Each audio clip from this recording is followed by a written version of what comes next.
I'm the director of the Institute of Molecular Biology and Biotechnology at the National Institutes of Health at the University of the Philippines, Manila. I actually also work as an infectious disease attending and research coordinator at the Philippine General Hospital.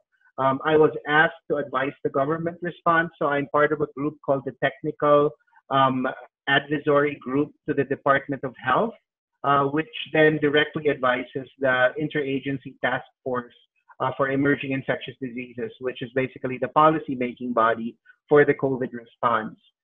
So I wear a couple of hats right now. So I advise the government, but at the same time, I was until recently an active clinician taking care of COVID patients, and I still do supervise infectious disease fellows and residents. And the other thing is our molecular biology laboratory, which I supervise, is also doing COVID testing. It was one of the first laboratories that was accredited to do COVID testing. So we're helping increase capacity as well. How was your location impacted by the COVID-19 epidemic? Well, the Philippines, our first few cases of COVID-19 started up in January. We had 3 Chinese nationals, and actually we had the first ever death outside of China. That was patient number 2, who was a 46-year-old male, and he also had concurrent influenza B and pneumococcal pneumonia. So he got it bad. Patient number 1 was his girlfriend, who actually had mild symptoms. And then the third patient was also from Wuhan, who actually traveled to the Philippines, and her initial test was negative, but then it became positive. But there was a kind of like an overlap, because at that time you were sending the samples to Australia as well. So she was actually accidentally sent home because she was actually better. And she made it back to China. They did contact trace everybody that she came into contact with, and apparently there was nobody. And then there was a 4-week period where we had no cases, and then it started up back at the beginning of March again. Patient number 4 was somebody who had traveled from Japan, and this is somebody, at this time we had to shut down to China. Patient number 5 was the most concerning one, because this patient actually came from the community. And the reason he was tested, because the only people who were being tested at that time were people with a travel history or with contact to a known case. But patient number 5 was an unusual bilateral pneumonia, was intubated, and the infectious disease doctor thought that it looked unusual and persuaded the Department of Health to run a COVID test. This patient had no travel history, had no contact with any new cases, with any confirmed cases. And it came back positive. And at that point, we started thinking there might be some cryptic community transmission. And in a couple of days, we had 10 cases, and then it started to go from there. Right now, we have 7,777 cases, which is a nice round number. But the number of cases has actually been steady at about 200 per day. And we've been on community quarantine. We call it enhanced community quarantine. It's really a lockdown in Manila and parts of the Philippines since around March 14. And we peaked at 500, but now it's today it was about 132, I think, today. And it's been about 200, 100, 200 in the last few days. It seems that you were aware and alerted to the possibility of transmission of COVID from the beginning, since you were examining these patients immediately. Yeah, that's right. What happened was, in terms of the government response, was that I was actually asked to be on an advisory committee to the Department of Health at around that time where we were seeing case number 4, case number 5. And at around 10 cases, we were already talking about what's the best thing to do, because at that time, we had a shutdown, and what was going on basically was that we were only testing people who had travel history or confirmed cases, exposure to confirmed cases. But patient number 5 really bothered the heck out of us. And when we were talking in the advisory council, the thought process was, Italy, South Korea, these places actually have some pretty strong healthcare systems. And if we wait for the usual threshold where you see sustained community transmission before you shut down, I'm sure they're very smart people with strong healthcare systems. I'm sure they had that conversation and said, well, this is the threshold that we're going to use. And when they reached that threshold, it was too late. They were already getting overwhelmed. So the thought process at the Department of Health was that we were going to try to preempt this. We were actually the first capital city among developing countries to shut down. We shut down at 52 cases. And it's a country of 109 million people. So, and Manila alone is about 12 million people. So very early on, the government made the decision after we told them what we thought to follow that advice. And I think that given how different countries have had really big problems if they delayed shutdown, then I think that was the right decision for us, especially since our healthcare system capacity is not as strong as Italy, is not as strong as the United States. We have about 1,500 ventilators in the whole country for 109 million people, and about 2,500 critical care bed capacity in the entire country. And so when we looked at those numbers, and we also reviewed some of the data from Wuhan that WHO had reviewed, and basically they said that the only thing that you can really do to try to control this is to shut down. Then that's really the drive behind convincing the government to shut down early. I think at the beginning of the outbreak, however, there was all this issue about how transmissible is this? Is it transmissible person to person? And I can imagine at the beginning of all of this, you still had those questions, and that may be one of the reasons that even the first case, even though it was imported, did not occasion anybody to do anything because we just didn't know enough at that time. And there were all this speculation that it might not be that transmissible. As it turns out, it seems that it's much more transmissible than SARS-1. Yeah, absolutely. I mean, our default at that time in January, when we first got the 3 cases, was we would down up for everyone anyway. It was like droplet precautions. And we actually screened about 700 people who had traveled to China. At that time, full PPE, all the emergency rooms basically picked up these patients and put them in isolation. But I completely agree with you. I mean, in December, there was some talk that this was not something that could be transmitted even from person to person. And then it became droplet. And then there was that controversial issue with that patient that even Tony Fauci said initially that this really tells me there's asymptomatic transmission. That was the New England article. And then it turned out that that person actually did have some symptoms, and so they kind of took that back. So there was a lot of confusion early on as to how this was transmitted. Everybody just basically assumed, just like SARS, that this was transmitted when somebody was symptomatic. But now there's more and more data that pre-symptomatic transmission, post-symptomatic transmission. I think not everyone is yet convinced about truly asymptomatic disease because that would really be hard to prove anyway. But the fact that 1 to 2 days or even 2 to 3 days before symptoms come out, there's already a substantial amount of virus in the nares is surprising. And again, not sneezing or coughing, it's still kind of a stretch. Even if there's virus in your nasopharynx, it still has to get out. So, but just for somebody to talk with virus in their nasopharynx and transmit, that's kind of a lot less efficient than somebody who's coughing and sneezing. So I think that just intuitively, it still is a little bit hard for ID people to completely concede that point. But there is evidence, especially from the nursing homes, that asymptomatic, pre-symptomatic transmission is occurring. We just don't know to what extent.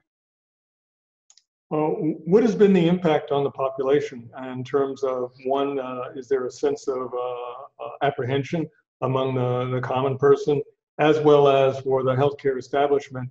What's the pressure in terms of PPE, the pressure in terms of number of cases, capacity within hospitals?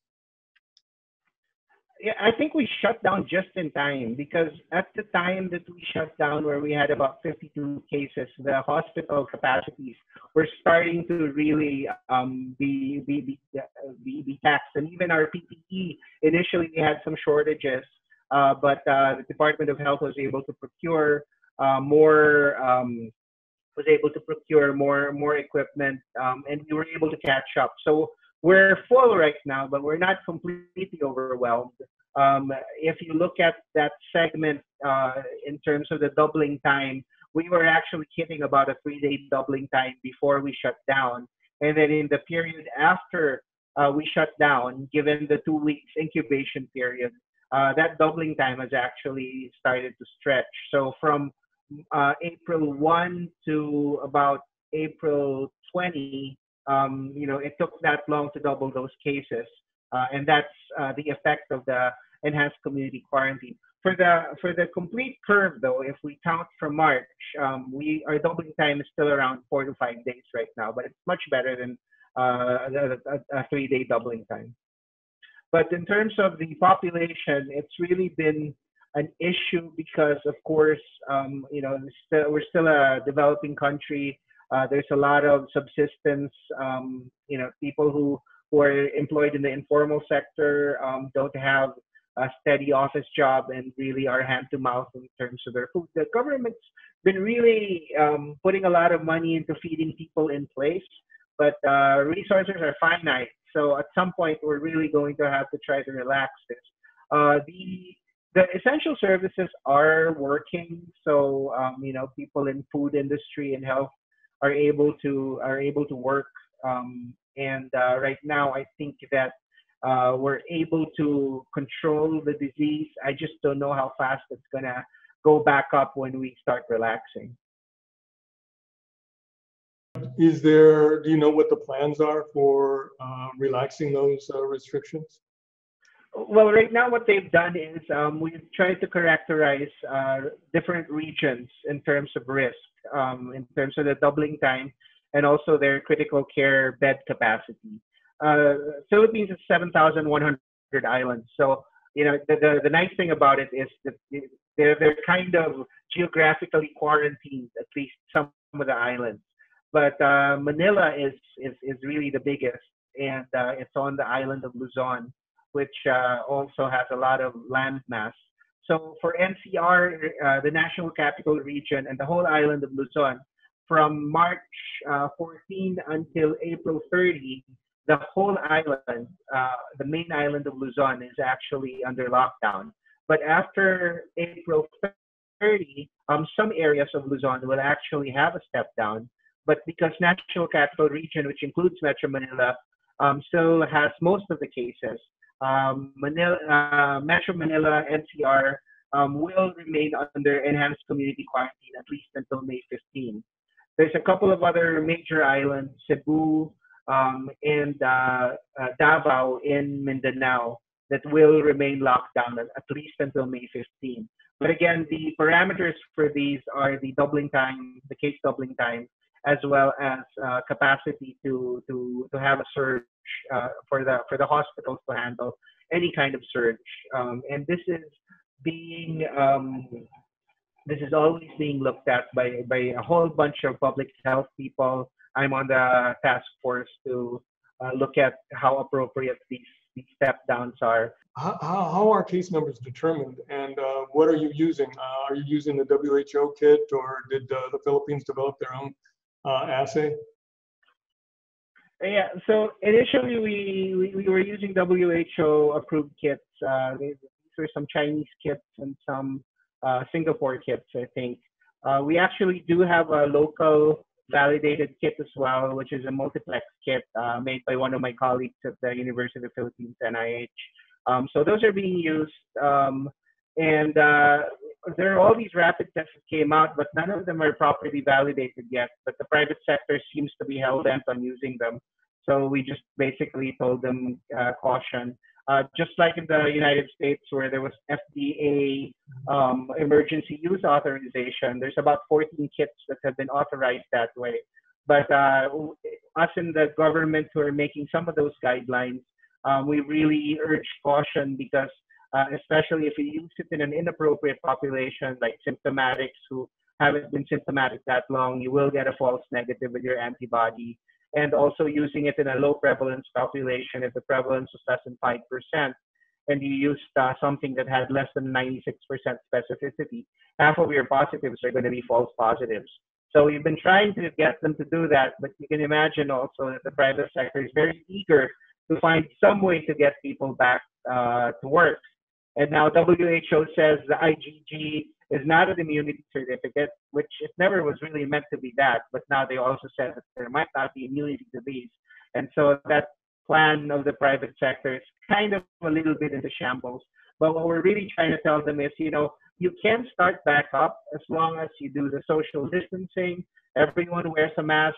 And if you really want to try to detect symptomatic transmission, then maybe you can do some random sampling with PCR. Not too many because it's going to be really, really expensive. But, as long as you take these into consideration, you might be able to start back up in terms of having some sort of new normal. How would you do things differently if you could? It turns out when we shut down borders with China, flights with China, we were able to actually eliminate a lot of the transmission that was being imported from China because our first three were from Wuhan. But when it started to spread, and the Philippines has a really, really mobile overseas worker population, I think we just kept getting all sorts of introductions from Japan, and then maybe from Italy, maybe from Taiwan, all these places. I think that it would have been really, really difficult to convince the government to completely shut down the airports before we had patient number 5 community transmission. But I think that would have worked if we had isolated before, when we saw the 3 cases initially and we were able to contain those. I think that we should have been more proactive about shutting down when a country reached a certain threshold that they had community transmission, then we would have to ban flights from that country almost immediately. Are your case numbers determined solely by PCR positivity, or is there a symptomatic definition? There is no symptomatic definition yet right now. I mean, PCR kits are hard enough. A lot of the places in the Philippines will not have CAT scans, so it will be difficult. We have shifted to a different metric. So first right now, because kit capacity, RT-PCR capacity is about 4,000 tests a day. It's still not enough to test everyone, so we're prioritizing severe and critical people in the hospitals, and just basically telling the mild symptomatic people to isolate. And we will get to them in terms of testing if we are able to catch up with the backlog. So presumably we're only testing 20% of the people who are under investigation. But we've also shifted to the WHO definitions where we look at suspect, probable, and confirmed. And we're starting to track those as well. And also what New York is doing is in terms of emergency room admissions, just to get an idea of how many people are coming to the hospital, how fast the hospitals are filling. Because even RT-PCR with a nasal swab, you're going to miss maybe 1/3 of the cases just because of the specimen positivity issue. So we as long as we're tracking the same thing, at least we can still model the shape of the curve. But understanding that 80% of the cases out there are probably spreading virus unless we can get them into isolation facilities, which are actually being cranked out by the local government units pretty fast as well. So that's been impressive in terms of trying to coordinate the national response. We've really tried to get the local government units involved in setting up their own facilities, because it's not just about testing, it's also about being able to isolate close contacts of known positives, and being able to quarantine people who are coming from the hospital so you can put them in step-down units and you don't use up all the hospital beds. is the Philippines doing contact tracing, or is there a plan to do, because initially there was a rationale and a reason to do contact tracing. Once it goes into the community and there's asymptomatic transmission, it becomes less of a rationale. But once the numbers go way down, it may become important again. Is the Philippines contemplating more contact tracing, or are they currently doing contact tracing? Yeah, initially it gets overwhelmed at around 200 cases, but they've actually hired about 16,000 more people at the Epidemiology Bureau. And because we're thinking of the epidemic not just as a whole nation, but as, you know, these little clusters in the local government units, we're also trying to empower the local government units to be able to do contact tracing, especially in areas where it's only starting up. So I think that, for instance, in National Capital Region, it's hard to find all these people. And what you would probably just do is just quarantine entire villages or neighborhoods where there's been a lot of transmission, and just assume that everybody in that neighborhood is probably infected, and you know, just deliver food to their houses, make sure they don't go out, and just take the people who are really sick to the hospital. But in the areas where there's really only 1 or 2 cases in a province, then, you know, those places really do have to be empowered for contact tracing. And for the most part, I think a lot of the local government units are really on board, because everyone's scared, especially seeing what's been going on in Italy, in the United States, in New York in particular. This can get away from us really, really fast. So I think a lot of people are invested. I think that there's also a lot of apprehension in terms of the economic impact, because we are a developing country. We have a lot of poverty, and so the long-term societal impact is going to be a huge problem. There's going to be a lot of hunger, but for now, I think that you know, even the political opposition is on board in terms of extending the quarantine, because they understand that you know, if we take the quarantine off too early, then the numbers are going to surge and lots of people are going to die.